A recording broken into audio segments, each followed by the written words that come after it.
السلام عليكم ورحمة الله وبركاته. الحمد لله وأشهد أن لا إله إلا الله وحده لا شريك له وأشهد أن محمدا عبده ورسوله أما بعد. في الدرس الماضي أخذنا الفصل الذي يتعلق بتعجيل الفطر وكذلك مسألة الوصال. La dernière fois, on avait pris le chapitre qui concernait la rupture du jeûne et également la question qui se rapportait au wissal. Le wissal, c'est le siyam ininterrompu jusqu'au sahar, c'est-à-dire de jeûner sans iftar. On a vu en résumé qu'en est-il du jugement par rapport à cela, et qu'il y avait un khilaf et que de base le Nabi sallallahu alayhi wa sallam avait dit de ne pas le faire. فاليوم سندخل في باب التطوع. التطوع, c'est les actes surrogatoires. C'est les choses, on appelle ça les mandoub, le mustahab. C'est ce dont le serviteur est récompensé s'il le fait, en recherchant à plaire à Allah Azza wa Jal, et qu'il ne mérite pas de péché ou de châtiment ou autre si jamais il le délaisse. Un acte recommandé. Et là on parle du tatawwu' fi siyam, le jeûne qui est surrogatoire. Donc là on sort du siyam wajib de Ramadan, on va parler du jeûne surrogatoire, car à la base dans Umdat al-Ahkam, dans le kitab, l'auteur quand il parle de siyam, le siyam principal c'est Ramadan, mais le siyam, il y a d'autres siyam qui existent comme vous le savez, donc il a tout mis ensemble dans un même chapitre. فالآن نتكلم في التطوع بإذن الله تعالى. فيقول عن عبد الله بن عمرو بن العاص رضي الله عنه قال أخبر رسول الله صلى الله عليه وسلم أني أقول والله لا أصومن النهار ولا أقومن الليل ما عشت. فقال رسول الله صلى الله عليه وسلم أنت الذي قلت ذلك. فقلت له قد قلته بأبي وأنت وأمي. فقال فإنك لا تستطيع ذلك فصم وأفطر وقم ونم وصم من الشهر 3 أيام فإن الحسنة ب10 أمثالها وذلك مثل الصيام الدهر. قلت فإني أطيق أفضل من ذلك. قال فصم يوما وأفطر يومين. قلت أطيق أفضل من ذلك. قال فصم يوما وأفطر يوما فذلك مثل صيام داود وهو أفضل الصيام. فقلت إني أطيق أفضل من ذلك. قال فلا أفضل من ذلك.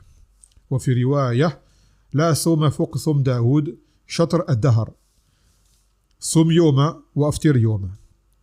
Dans un hadith rapporté par Abdullah ibn Amr ibn al-As, qui était considéré comme étant parmi les plus dévots des Sahaba, l'Abid, il a dit, j'ai été informé que le messager d'Allah sallallahu alayhi wa sallam, plutôt le messager d'Allah a été informé que j'ai dit que je jure par Allah que je jeûnerai tous les jours et que je me lèverai toutes les nuits tant que je vivrai. Donc Abdullah ibn As a entendu que le Nabi sallallahu alayhi wa sallam était mis au courant de ces paroles. Et de là le prophète sallallahu alayhi wa sallam lui a dit, est-ce toi celui qui a dit telle et telle chose? Il a dit oui, je l'ai dit. Et pour toi, messager d'Allah, je suis prêt à donner mon père et ma mère en rançon. Il a dit, tu ne pourras pas faire cela. C'est-à-dire, jeûner en continu et te lever en continu. Donc, jeûne et romps. Lève-toi et dors. Jeûne de chaque mois 3 jours. Car la bonne action est comptée comme 10. Donc, cela reviendrait à jeûner tout le temps. 3 jours par mois équivaut à un jeûne discontinu. On continue. J'ai dit, je peux supporter plus que cela. Il lui a dit, jeûne 1 jour et romps 2 jours. J'ai dit, je peux supporter plus que cela. Il a dit, jeûne 1 jour et romps 1 jour. Car cela est le siyam de Daoud. Et c'est le meilleur des siyam. J'ai dit, je peux faire mieux que cela. Il a dit, il n'y a pas mieux que cela. Donc là, on voit que le Nabi sallallahu alayhi wa sallam appelle toujours dans l'adoration à la modération, al-iqtisad fil ibada, car d'ailleurs, il se trouve que par la suite, Abdullah ibn Amr, après avoir pris de l'âge, a regretté de ne pas avoir pris la permission du Nabi sallallahu alayhi wa sallam, car cela est devenu par la suite assez difficile à surmonter une fois qu'il était âgé. Et car le Nabi sallallahu alayhi wa sallam, wa khayrun nasihin, il veut le bien pour sa umma et il voit plus loin que tout le monde. Quand il conseille, dans ce qui touche à la religion, alors son conseil est à prendre. Et quand il dit une chose, il sait pourquoi il le dit, car le Nabi sallallahu alayhi wa sallam, bien sûr, parle par la révélation. Donc, dans sa parole, lorsqu'il dit « Ukhbira Rasulullah sallallahu alayhi wa sallam anni aqul » dans le hadith, c'est ce qu'il dit que j'étais informé, ou plutôt que le Nabi sallallahu alayhi wa sallam a été informé que je dis telle et telle chose.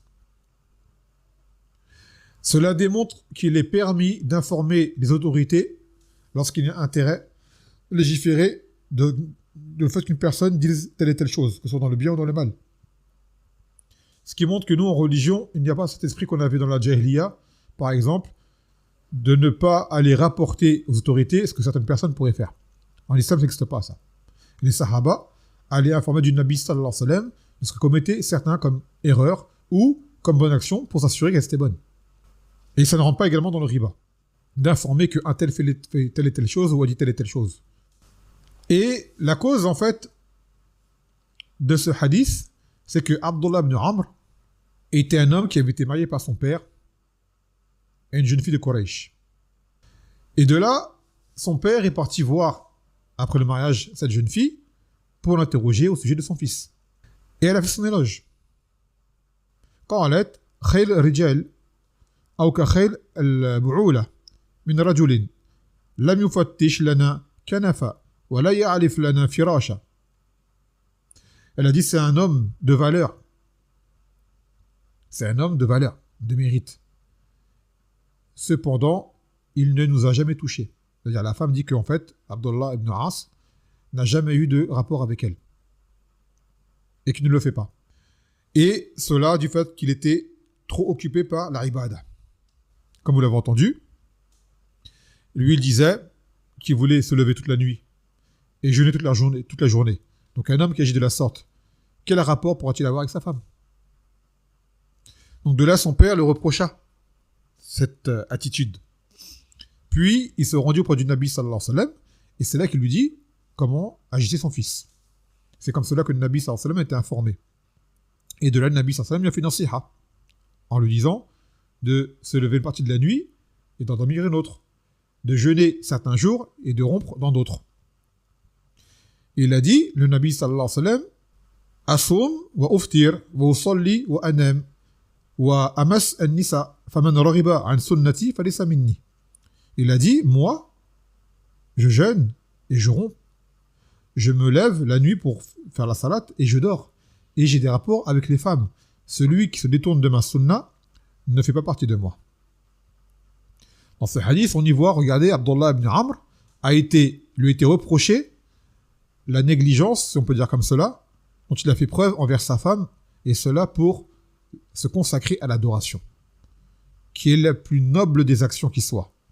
Malgré cela, il n'a pas vu juste. Il a été repris.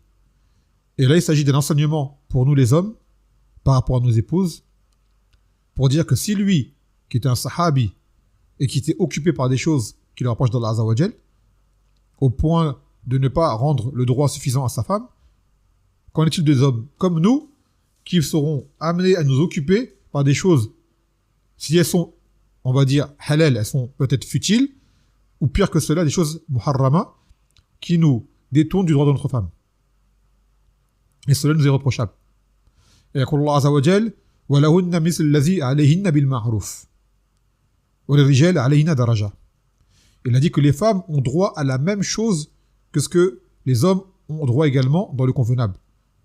De base. Après, on sait qu'il y a des droits qui sont spécifiques à l'homme et certains qui sont spécifiques à la femme. Sans quoi, de base, l'un a droit à l'autre, à la même chose que l'autre. Et entre autres, les rapports.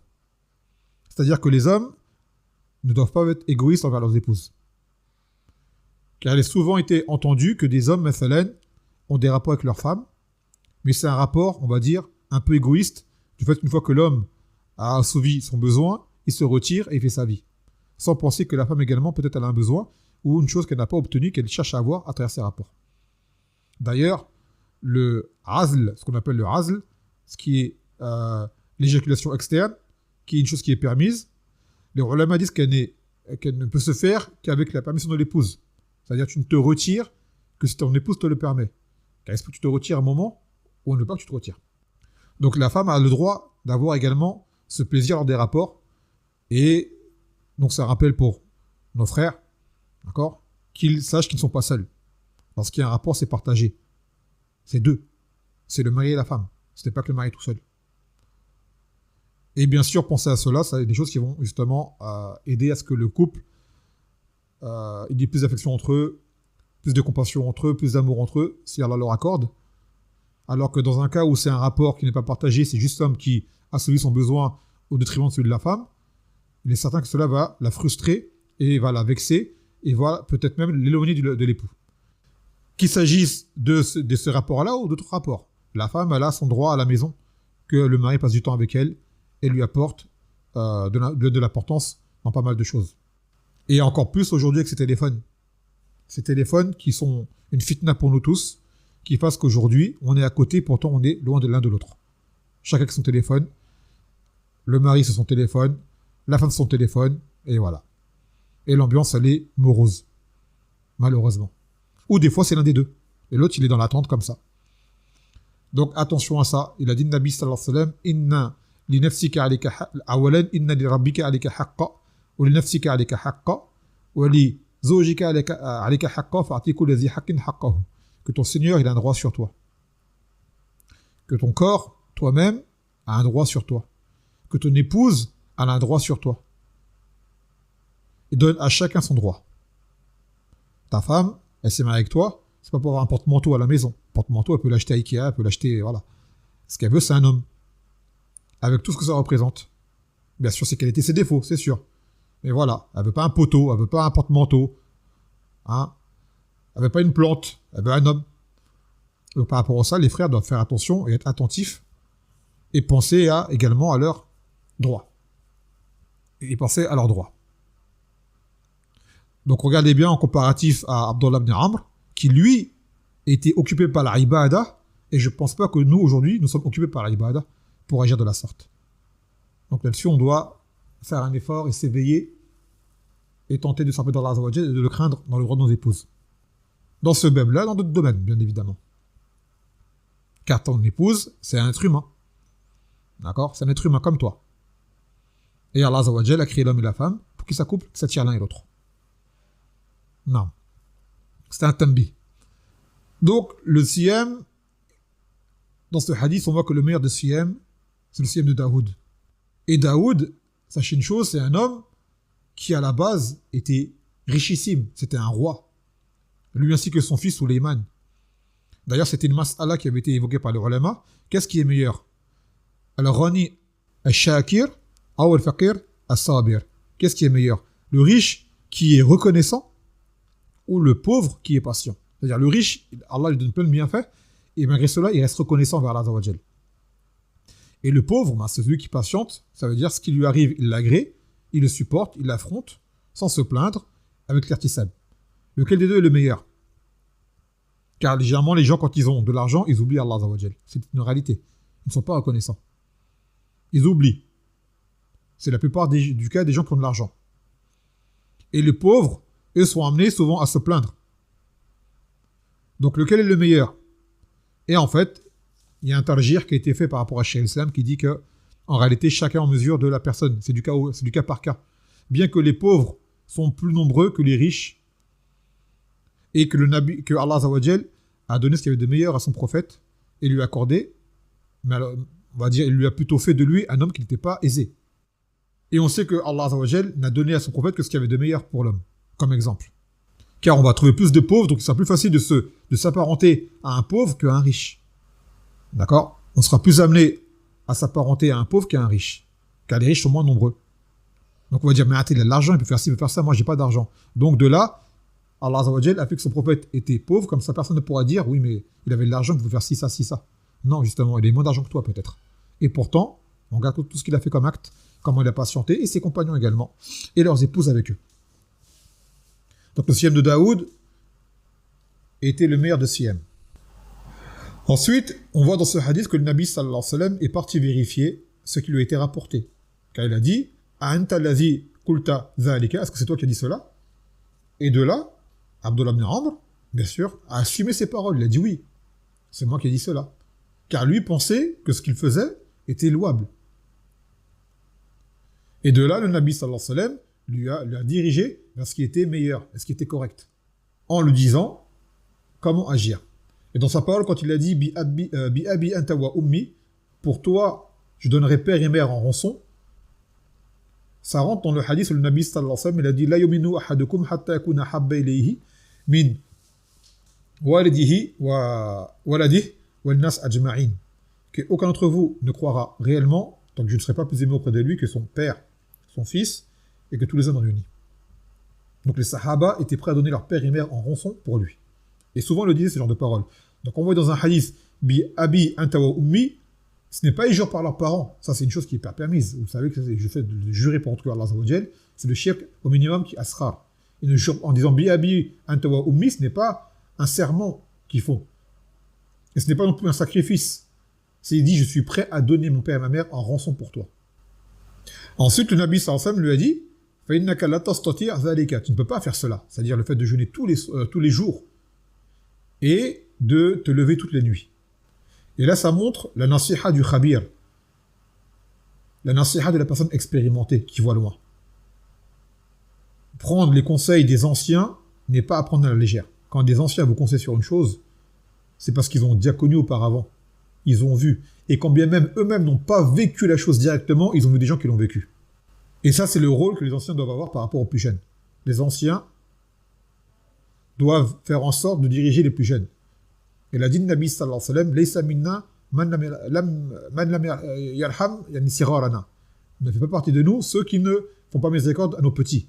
Tout comme il a dit, Laysa minna man lam yuwaqqir kibarana. Ne fait pas partie de nous ceux qui ne respectent pas nos grands. Donc, tant les plus jeunes doivent respecter les anciens, et on parle de monsieur d'anciens respectables, ce n'est pas dans l'absolu, parce qu'il y a des anciens, ils sont des gens qui sont frivoles, ils ne méritent pas de respect. Mais on parle d'un ancien qui est sur la droiture, bien évidemment.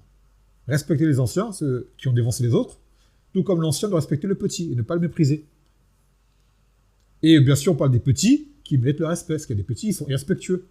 Des petits, ils sont mal élevés. Des petits, ils sont... vous savez. Donc après, chacun en mesure de son comportement.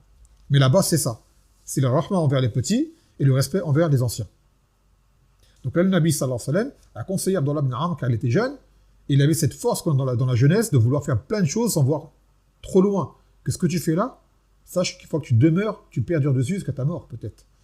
Car les meilleurs actes auprès d'Allah Azza wa Jal, comme l'a dit le Nabi sallallahu alayhi wa sallam, adwamuha wa in qallat. Ce sont les actes qui sont le plus durables, même s'ils sont peu. Donc quand quelqu'un commence une adoration, et à la base qui va perdurer dessus, qui voit loin, ils se disent, est-ce que je pourrais faire cela pendant des années? 10 ans, 15 ans, 20 ans, je ne sais pas, un jour peut-être je serai un vieillard, et je ne pourrai plus le faire. Donc pense à cela, avant de t'engager, et commence par échelon. Ne te dis pas, ne fais pas. Mais avant de commencer à vouloir faire le siyam de Daoud, déjà commence par faire ne serait-ce qu'un jour par mois. Après, 3. Après, si tu veux monter un échelon, le lundi et le jeudi, et ainsi de suite. Directement, tu dis ce genre de hadith, quelqu'un dit, moi je vais faire le siyam de Daoud, en général, ceux qu'on a vu faire ça, ils n'ont pas tenu longtemps. Donc on dit, plutôt que tout faire et tout lâcher, fais un peu et continue dessus. Car la baraka est dans la continuité. Les meilleurs des actes sont les actes qui perdurent même s'ils sont peu. Vaut mieux un jeûne par mois, on va dire un jour de jeûne par mois, que tu fais tous les mois de façon durable, plutôt que tu fasses je ne sais combien de siyam par mois et pendant 3 mois tu ne fais plus rien. Comme Qiyam al-Layl, vaut mieux que tu fasses une raka du witr par nuit, que tu fasses 12 rakat, on va dire 13 ou 11 pendant un mois et après tu arrêtes pendant 2 ans. Bien sûr, j'extrapole quand je dis ça, mais pour vous faire comprendre que vaut mieux peu, mais durable, que beaucoup qui s'interrompent. Et après, c'est nous de trouver le juste milieu, et chacun est plus savant de ses propres capacités. Mais à savoir que plus tu mets une bonne IA et que tu feras, que Allah te donnera la force de pouvoir faire plus par la suite. Comme dans tout, tu monteras le niveau, bismillah ta'ala. Et il a dit, le Nabi sallallahu alayhi wa sallam, alaykum bima tutiqun, fa wallahi, la yamallu Allah hatta tamillu. Il a dit, faites ce que vous supportez, car par Allah, je jure qu'il ne se lasse pas, tant que vous ne vous lassez pas vous aussi. Malheureusement, et l'être humain est amené à se lasser très vite des choses. Au début, tout est nouveau, c'est beau, c'est gentil, c'est beau, ça brille, ça intéresse, et après, au bout d'un moment, ça devient une routine. Jusqu'au jour même, peut-être même qu'on n'en veut plus. On n'en veut plus. Donc là, on tombe dans la lassitude. Et quand il dit « Inel hasana bi'ashr amsaliha » que la bonne action en vaut 10, ça veut dire que si jamais tu jeûnes 3 jours par mois, cela revient à 10 jours. Donc, un mois entier. Donc, 3 jours par mois est compté comme si tu avais jeûné tous les jours pendant le mois. En hasanat. C'est pour ça qu'il a dit « Wazalika misl siyam ad-dahar ». Cela équivaut au siyam le siyam qui est intemporel. Ça veut dire qui est continu, qui ne s'arrête pas. Et dans sa parole de Abdullah ibn Amr, quand il dit « Fa'inni utiqu afdal min zalika », quand il dit « Je peux supporter plus que cela », ça prouve qu'il est permis à la personne qu'elle parle d'elle-même, de ses qualités, sans pour autant être un but d'elle-même. Ça veut dire, parce que Abdullah ibn Amr, il a dit cela, c'est pas pour se vanter. Mais c'était par désir, motivation d'en faire plus. Ce n'est pas des éloges qu'il se faisait, mais en disant qu'en réalité, dans l'adoration, il souhaitait faire plus, et qu'il se voulait supporter plus. Et concrètement, il supportait. Mais comme on l'expliquait dans le hadith, à la fin, une fois qu'il avait vieilli, il a dit lui-même « Nadimtum an lam akun akhastu bi rukhsat Rasulillahi sallallahu alayhi wa sallam » Je regrette de ne pas avoir pris ce que m'avait proposé le Nabi sallallahu alayhi wa sallam comme allègement dans mon adoration. Après le siyam de Daoud, qui est le meilleur de siyam, il yaqul al-iqtida biman sabaqana inna qarrahu shara. Qala Allah ta'ala ulaika alladhina hada Allah fabihuda muqtadi. Le fait de suivre ceux qui nous ont devancés en parlant des communautés précédentes. Tant que ce qu'ils font est en conformité avec notre législation. Dans le sens où Allah dit, ceux-là sont ceux que Allah a guidés, et par leur guider, alors achemine. Ou chemine, c'est-à-dire suit leur voie. C'est-à-dire qu'en fait, la législation de ceux d'avant nous est la nôtre également, tant qu'elle est en concordance. Tant qu'il n'y a pas de choses qui amènent à un changement. Dans le Coran, Allah Azza wa Jal fait les éloges des gens du livre. Des Bani Israël parmi ceux qui étaient des croyants. Des Adbar de Isa, ceux qui étaient des croyants. Et cite leurs actes, cite leurs mérites, cite certaines de leurs adorations, même dans des hadiths. Ces adorations sont les mêmes pour nous quand on a un texte qui le démontre. Comme par exemple là, le siyam de Daoud. Le siyam de Daoud, c'est un siyam qui jusqu'à aujourd'hui est légiféré. Et d'ailleurs qui est le meilleur des siyam. Et dans son col, la afdal min dhalika, il n'y a pas meilleur que cela. فيه بيان أن السنة هي أفضل الأعمال مهما حرص الإنسان أن يزيد فإن الفضل في متابعة سنة النبي صلى الله عليه وسلم ولذلك متبع السنة يؤجر أجرين الأول أجر المتابعة والثاني أجر العبادة. Donc ça montre qu'il n'y a pas mieux que de suivre la sunna. Quelqu'un pourra dire je peux faire mieux, tu ne feras pas mieux que ce que la sunna t'a indiqué. Jamais. Sans quoi tu tombes dans la bid'a. Autant que tu fourniras d'efforts, autant ce sont des péchés pour toi. Malheureusement. Tant que la personne veut rajouter, parce que vous avez des gens, par exemple, tu leur dis, la salat du Dhuhr, c'est 4 rak'ah. Il dit non, moi j'aime trop faire le Dhuhr, je vais faire plus que cela. On dit tu ne feras pas plus que cela.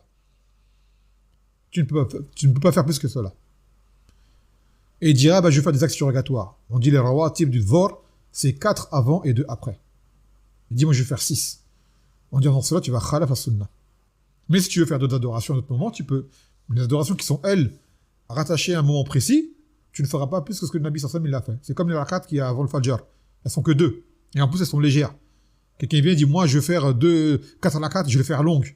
En disant cela, tu vas khalaf as-sunnah. Tu ne feras pas mieux. Donc, limite-toi et contente-toi de ce qui est dans les textes. Et si jamais tu sens que tu peux faire mieux, alors fais plus au moment où tu peux faire plus. Dans les heures où il t'est permis de faire de l'adoration, comme tu en as envie. Mais dans les heures où c'est limité à un texte, alors suis ce texte. Et si jamais tu vas au-delà de cela, ça prouve qu'en réalité, tu ne suis pas la sunna, mais tu suis tes passions. Et tu tombes dans l'innovation. malheureusement. Et comme ils disent les ulama, parmi les salafs, mieux vaut de la paresse en restant sur la sunna que de l'ijtihad sur la bid'a. Car la bid'a, c'est ce que Shaitan préfère et qui te sort de la sunna, qui t'emmène à la déviance. Alors que la paresse, c'est une chose qui comment dirais-je, qui sera à ton encontre, non pas qu'elle te sera comme un péché, mais qu'elle t'empêchera d'avoir des bonnes actions. C'est tout. Mais la bid'a, elle va t'emmener à prendre des mauvaises actions. Et à faire plaisir à Shaitan, peut-être même être une cause pour égarer d'autres personnes. Donc, en suivant la sunna, on a deux récompenses, comme dit l'auteur. La première, la récompense du suivi prophétique. Et le deuxième, la récompense de l'adoration qui aura été accomplie. Ensuite, il dit, toujours dans un hadith qui est de celui de Abdullah ibn Amr, يقول عن عبد الله بن عمرو ابن العاص قال رسول الله صلى الله عليه وسلم إن أحب الصيام إلى الله صيام داود وأحب الصلاة إلى الله صلاة داود كان ينام نصف الليل ويقوم ثلثه وينام سدسه وكان يصوم يوما ويفطر يوما. Il a dit le Nabi sallallahu alayhi wa sallam que le meilleur, le plus aimé des jeûnes auprès d'Allah, c'est celui de Daoud. Et la salat préférée auprès d'Allah, c'est celle de Daoud. On parle de la salat de nuit. Car il dormait la moitié de la nuit et se levait un tiers et dormait le sixième restant. Et il jeûnait un jour sur deux. Donc ça, on vient d'en parler déjà. Donc vous voyez le niveau haut de reconnaissance et de remerciement dont faisait preuve Daoud, alayhi salam, qui malgré le pouvoir qu'il avait sur terre et la richesse qu'il avait sur terre, donnait une grande part d'adoration à son Seigneur, qu'il avait gratifié de cela. Il n'avait jamais oublié que ce qu'il avait obtenu comme pouvoir, cela était un don d'Allah Azza wa Jal. Donc plus il a reçu et plus il voulait remercier.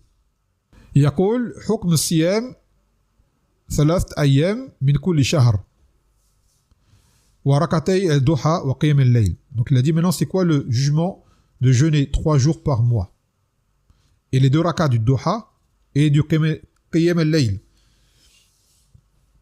عن أبي هريرة رضي الله عنه قال أوصاني خليلي صلى الله عليه وسلم بثلاث صيام 3 أيام من كل شهر وركعتي الضحى وأن أوتر قبل أن أنام. Selon Abu Huraira, il a dit que mon Khalil, le Khalil, on va l'expliquer ce que ça veut dire. À la base, c'est la personne la plus aimée auprès de toi. Donc il a dit Khalili, c'est-à-dire mon Khalil à moi, et qu'il s'agit du Nabi sallallahu alayhi wa sallam, m'a exhorté 3 choses. De jeûner 3 jours de chaque mois. De faire 2 rakats du duha et de faire le witr avant de dormir. Ça, c'est Abu Huraira radiyallahu anhu qui rapporte cela. Nous, on va juste parler des 3 jours de siyam, car le reste est hors sujet par rapport à ce kitab.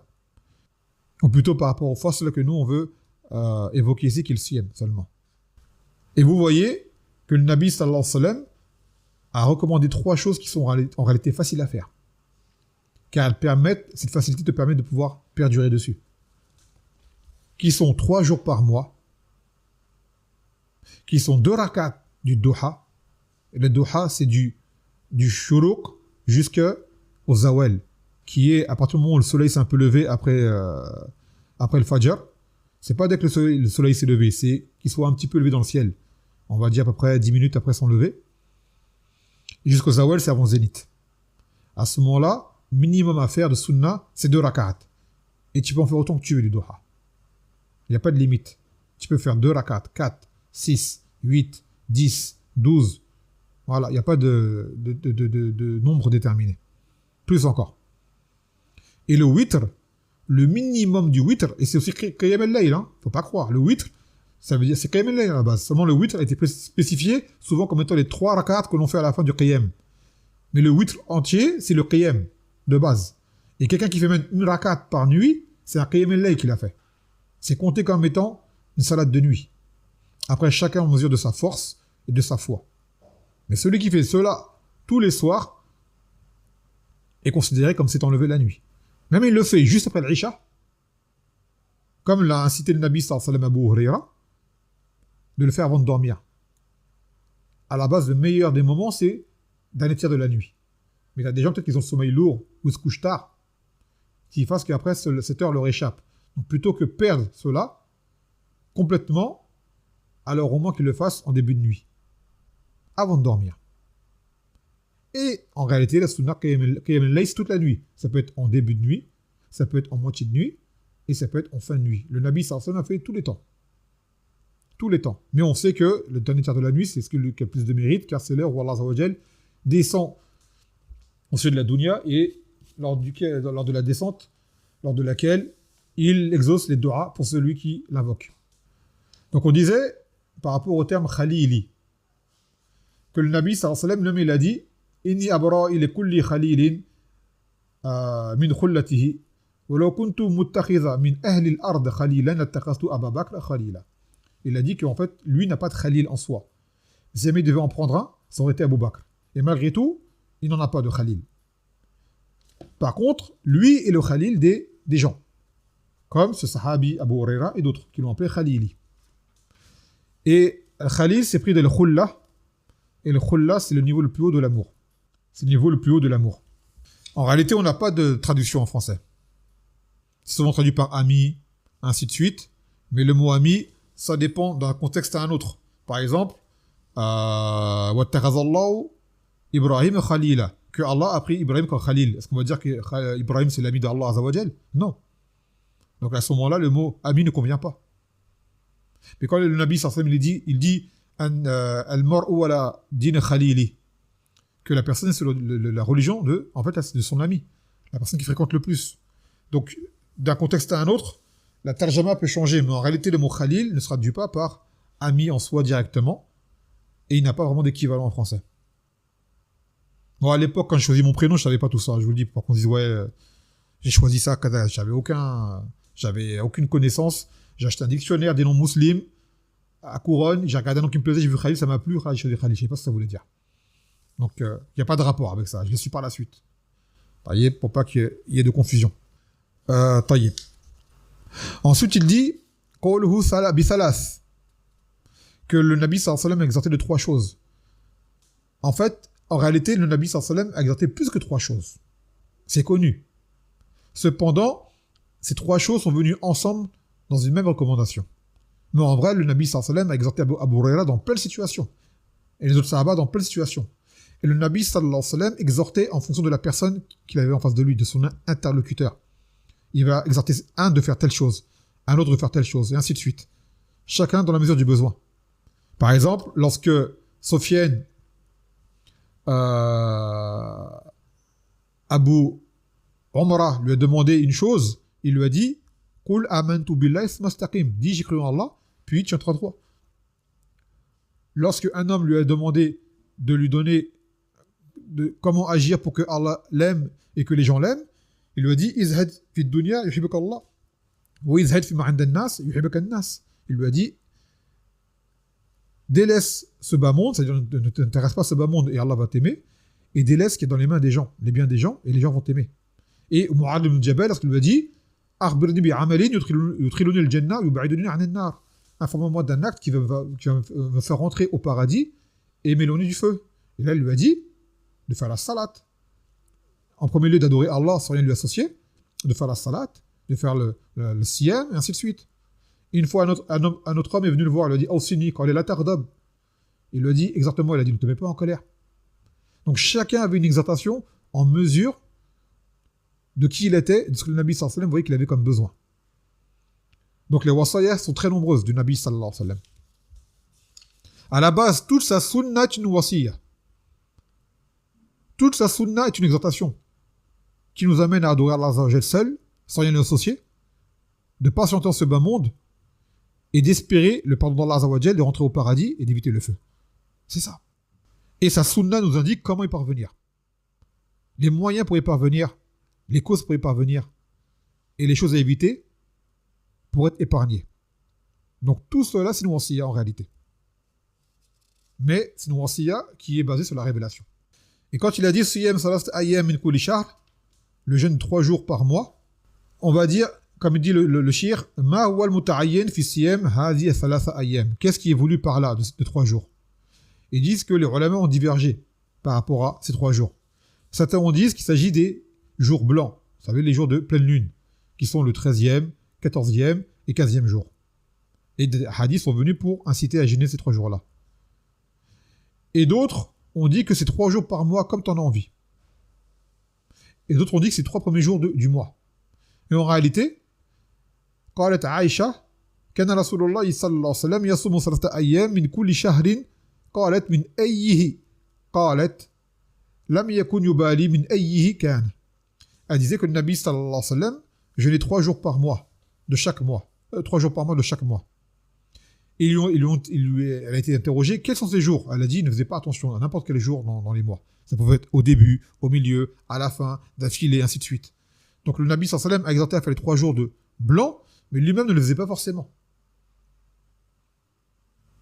Donc en réalité, 3 jours par mois, les gens ne sont pas obligés de dire, je fais que les jours blancs. Tu peux les faire à d'autres moments.